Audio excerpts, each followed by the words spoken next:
Assalamualaikum, alhamdulillah, terima kasih Mbak Erna sudah datang ke Lembaga Kursus Ita Yudhistira untuk belajar makanan Palembang. Ada ragit, burgo, meda gandum, dan mie celor. Nah, seperti ini ya proses pembuatan burgo ya. Burgonya cantik sekali, lembut, lengkap nih dengan kuahnya yang rasanya luar biasa.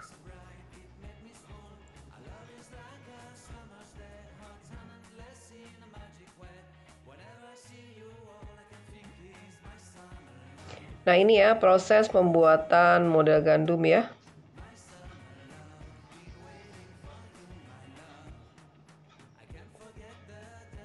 Ini hasilnya, model yang cantik, garing di luar dan lembut di dalam. Seperti ini. Dan ini kuahnya ya, yang asam, manis, pedas, segar sekali. Nah, ini ya proses pembuatan ragit ya. Ini kuah ragit kari daging ya.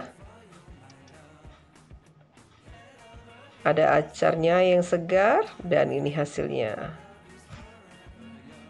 Ini pembuatan kuah mie celor ya.